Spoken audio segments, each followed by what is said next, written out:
Olá, estamos começando mais uma Ação em Meio Ambiente. Continuando a nossa expedição pela região do Lagamar, hoje nós vamos conhecer o Parque Estadual da Ilha do Cardoso. Veja como é interessante o modo de vida tradicional dos caiçaras e também as belezas naturais desse ambiente. Vamos lá? Nossa expedição começa cedo. Embarcados os equipamentos, definida a rota e os pontos de coleta de imagem, partimos em direção à Ilha do Cardoso. A travessia pela Baía de Paranaguá exige um piloto experiente. Por aqui são comuns os bancos de areia, que se por um lado servem de pouso para uma infinidade de aves, são um perigo para as embarcações e pilotos inexperientes. Aproveitamos para passar pela ponta da trincheira, como se estivéssemos a revisitar os botos cinza de que tanto falamos no episódio anterior. A entrada do canal de Ararapira é belíssima, de um lado o Paraná e do outro o Parque Estadual da Ilha do Cardoso, no estado de São Paulo. A região é espetacular, com uma variedade extraordinária de ambientes e uma alta diversidade biológica. Navegando por aqui, fica fácil perceber por que este complexo estuarino lagular é considerado um dos maiores criadouros de espécies marinhas do Atlântico Sul e reserva da biosfera. No caminho, é possível também observar o Sambaquis, ou Monte de Conchas. Lá fizemos a nossa primeira parada. Nós estamos num sambaqui ou casqueiro. Esse amontoado de conchas, na realidade ele era o quê? Fruto da alimentação dos antigos. Isso aqui data de mais de 3.000 anos. E era utilizado não só pela alimentação, e eles depositavam as conchas, como também cemitério. Isso aqui é um patrimônio histórico e cultural e ele é protegido por lei federal. Infelizmente, a maioria dos sambaquis que existiam na costa brasileira não foi conservado e protegido e acabou virando fertilizante ou mesmo material de construção. Prosseguindo nossa expedição pelo canal, ao longe avistamos a vila de São José do Ararapira, também conhecida como Vila Fantasma. Fundada no século XVIII, ela cresceu e prosperou com o comércio da região até meados do século XIX. Entretanto, no século XX entrou em decadência. Foi então aos poucos, sendo de certa forma engolida pelas águas, abandonada pelos seus habitantes e parando no tempo. Por aqui é marcante a igreja de São José do século XIX e também o conjunto de casas que vão aos poucos desaparecendo, fazendo com que este pequeno e importante pedaço histórico do Brasil vá ficando guardado apenas na memória dos últimos sobreviventes. Encravado no meio de uma belíssima mata, ainda existe o cemitério, que, segundo constam, é visitado pelos parentes dos antigos moradores da vila. A atmosfera de abandono e um clima de mistério contribuíram com sua fama de vila fantasma e também para o surgimento de inúmeras lendas. Diz que uma vez uma pessoa foi lá, diz que viu uma mulher de branco lá, com o braço aberto em cima da ponte, lá, sabe? Lá. Lá no Ararapira, nessa dita ponte, eu conheço lá onde é. Prosseguindo pelo canal de Ararapira, aportamos na Vila do Marujá, porta de entrada para os visitantes do Parque Estadual da Ilha do Cardoso. Esta vila, localizada no início da restinga ao sul da ilha, é a maior das 6 comunidades caiçaras existentes e a mais preparada para receber visitantes. O turismo aqui é de base comunitária, com os próprios moradores disponibilizando espaços para camping ou em suas pousadas.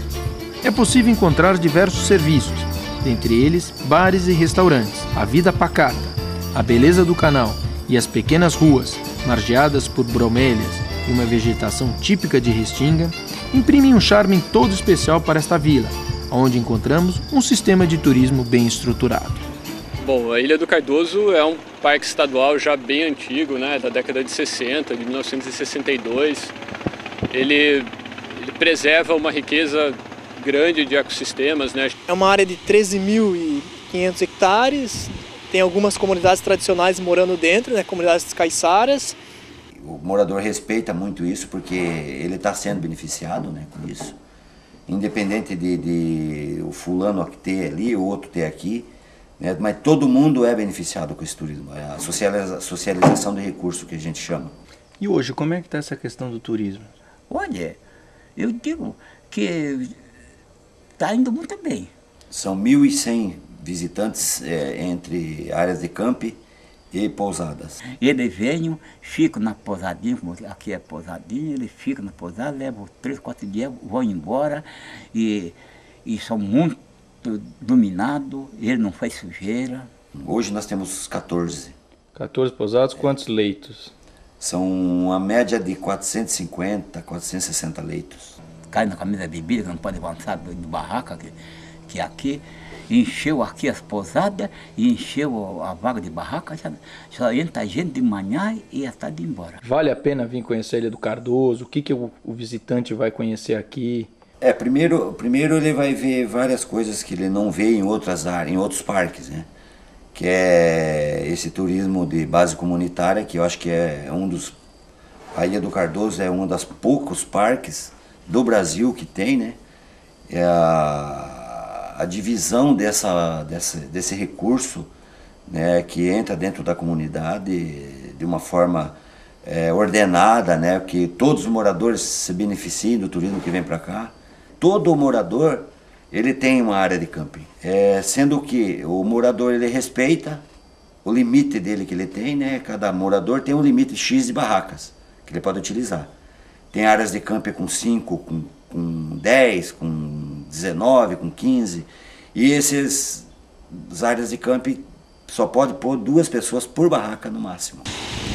E existe um número limite de turistas que você possa ir na ilha? Como é que... Hoje a comunidade do Marujá, que é a comunidade maior e assim, que tem mais tempo de atividade de turismo no parque, ela tem um limite aí de 900 pessoas dias de visitação. Então esse limite tem que ser respeitado. É feito o controle diário dessas pessoas, principalmente na temporada onde o fluxo é bem maior, né, que a temporada é verão, e então é controlado. Agora nas outras comunidades não existe um número específico de pessoas, mas mesmo assim também existe um monitoramento onde os guardas-parques, as próprias famílias acompanham esse movimento para que não saturem essas áreas e até mesmo para evitar problemas de degradação dentro da unidade. E com relação aos atrativos naturais, o que ele vai encontrar aqui que vale a pena o cara sair, digamos, de São Paulo para vir até aqui? Os atrativos que nós temos aqui é passeio noturno, a possibilidade de você avistar o jacaré de papo amarelo, temos trilhas e cachoeiras, né? Temos trilha das piscinas. A gente tem aqui dunas, florestas de restinga, floresta atlântica também conservada. Vegetação de mangue, vegetação de encostas. A gente tem a região toda do litoral, tem a área do estuário, tem a área do mar. 20 quilômetros de praia, né, que nós temos aqui, que é uma praia muito preservada, limpa. Então, na realidade, é um conjunto variado de ecossistemas que estão bem conservados já há muito tempo. Dentro das comunidades, assim, o acesso ele é permitido. É controlado, mas é permitido. Então você pode se deslocar dentro da comunidade, desde que você tenha esse controle.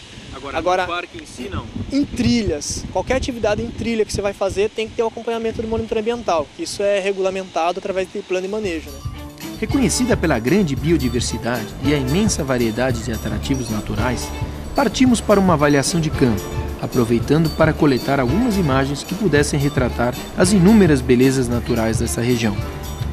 Nosso percurso se inicia na Praia do Marujá, banhada pelo Oceano Atlântico, que seguidamente traz carcaça de inúmeros animais em rota de migração. A subida do Costão Rochoso oferece aos visitantes a oportunidade de observar uma vegetação diferente e do alto dele se descortina a maravilhosa Praia da Laje, surpreendendo aos visitantes pela sua beleza intocável. Partimos então para o interior da Mata Atlântica e ali é possível perceber que, não obstante os esforços de preservação, os palmiteiros atuam com frequência nesta área.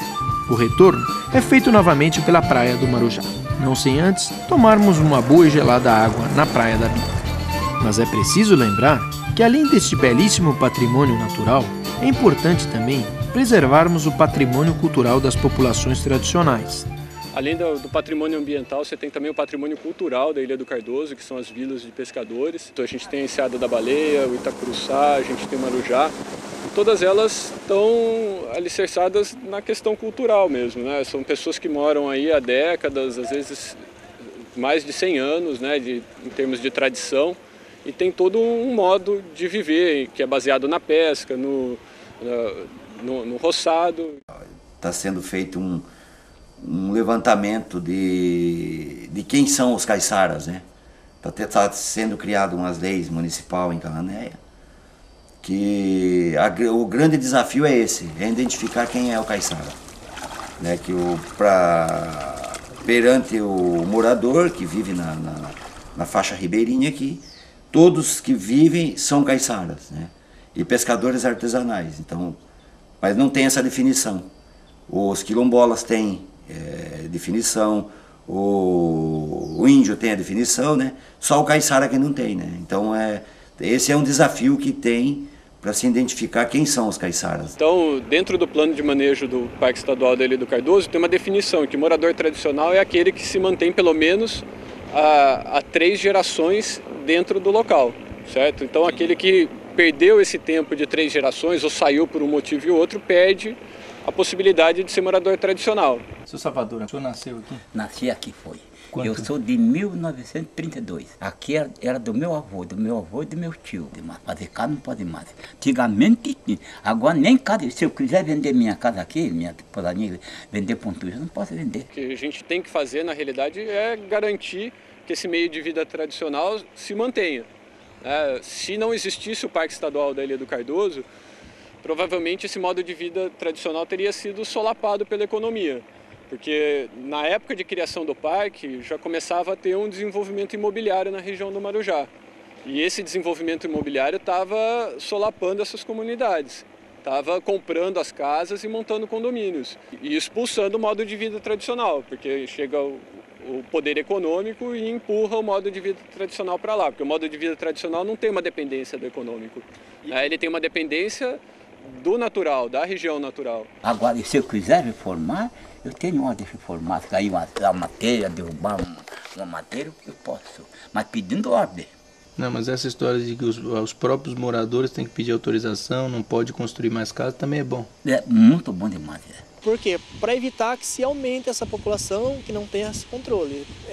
Moradores não tradicionais, essas áreas estão sendo desocupadas, né? O Estado está movendo ações contra esses moradores não tradicionais para desocupação dessas áreas, demolição e recuperação, e somente para ficar os moradores tradicionais, que é o que a lei do SNUC, né, que é o Sistema Nacional de Unidades de Conservação, garante essa permanência e esse apoio do Estado para com essas pessoas. Ele tem possibilidade de tirar seu sustento da pesca, ele tem que manter o modo de vida tradicional. Então, o que a gente faz aqui dentro do Parque Estadual é manter as garantias do modo de vida tradicional. Ele também não pode fugir disso, escapar do modo de vida tradicional, e aí ele perde, então, a condição de morador e aí começa a sair fora do esquema. Então, o trabalho como gestor é garantir que o modo de vida tradicional seja assegurado. Muitas vezes existem comunidades tradicionais que têm seus modos de vida